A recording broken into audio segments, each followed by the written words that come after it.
2024 লোকসভা নির্বাচনে পশ্চিম ত্রিপুরা আসনের বিজেপি মনোনীত প্রার্থী বিপ্লব কুমার দেব মনোনয়নপত্র দাখিল করেন। মনোনয়নপত্র দাখিল অনুষ্ঠানে উপস্থিত ছিলেন রাজ্যের মুখ্যমন্ত্রী ডক্টর মানিক সাহা।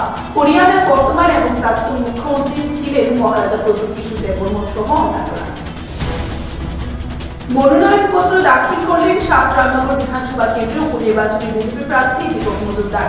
এর আগে প্রগতি স্কুল থেকে বিশাল মিছিল করে মনোনয়নপত্র জমা দেওয়ার উদ্দেশ্যে রবীন্দ্র ভবনের সামনে রওনা দেন প্রার্থী দীপক মজুমদার।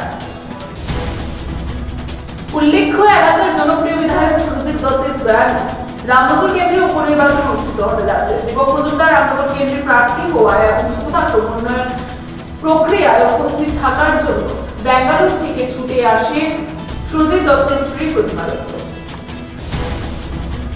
2024 লোকসভা নির্বাচনে পশ্চিম ত্রিপুরা আসনের প্রার্থী বিপ্লব কুমার দেব এবং সাত রামনগর বিধানসভা কেন্দ্রের উপনির্বাচনের প্রার্থী দীপক মজুমদারের মনোনয়নপত্র জমা দেওয়ার পর রাজ্যের মুখ্যমন্ত্রী ডক্টর মানিক সাহা কি বলছেন দেখে নেব।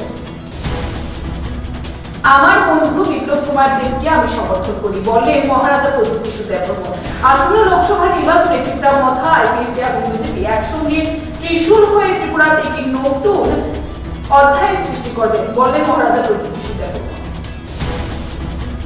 আসন্ন লোকসভা নির্বাচনকে সামনে রেখে বুধবার মনোনয়নপত্র দাখিল করলেন ইন্ডিয়া জোটের প্রার্থী আশিস কুমার সাহা। মনোনয়নপত্র জমা দেওয়ার সময় উপস্থিত ছিলেন সিপিআইএম কংগ্রেস জোটের নেতৃত্বরা। চুরাইবাড়ির এক নাবালক ছেলে উদ্ধার সোনামুড়ায়। পরিচয় বলতে পারছে না নাবালক ছেলেটি। তার নাম আব্দুল মুকির বলে জানা গেলেও তার সম্পূর্ণ পরিচয় পাওয়া যায়নি। তবে সে ট্রেনে করে আগরতলা আসে এবং সেখান থেকে সোনামুড়ায় চলে আসে। পশ্চিম ত্রিপুরা লোকসভা আসনে এখন পর্যন্ত 60টি নমিনেশন জমা পড়েছে। আজ বিজেপির পশ্চিম ত্রিপুরা লোকসভা আসনের প্রার্থী বিপ্লব কুমার দেব, সাত রামনগর বিধানসভা কেন্দ্রের উপনির্বাচনের প্রার্থী দীপক মজুমদার এবং কংগ্রেসের পশ্চিম ত্রিপুরা লোকসভা কেন্দ্রের প্রার্থী আশিস কুমার সাহা মনোনয়নপত্র দাখিল করেন। আগামীকাল হবে মনোনয়নপত্র স্ক্রুটিনির কাজ। 30 মার্চ 2024 পর্যন্ত মনোনয়নপত্র উইথড্র করা যাবে, জানালেন রিটার্নিং অফিসার ডক্টর বিশাল কুমার।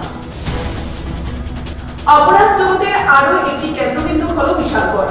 আজ বিশালগড় থানার অন্তর্গত গোকুলনগর সুকান্ত কলোনি এলাকায় এক ব্যক্তির পচা গলা মৃতদেহ উদ্ধার হয়। ঘটনাস্থলে বিশালগড় থানার পুলিশ। পচা গলা মৃতদেহ উদ্ধারকে ঘিরে এলাকা জুড়ে চাঞ্চল্য।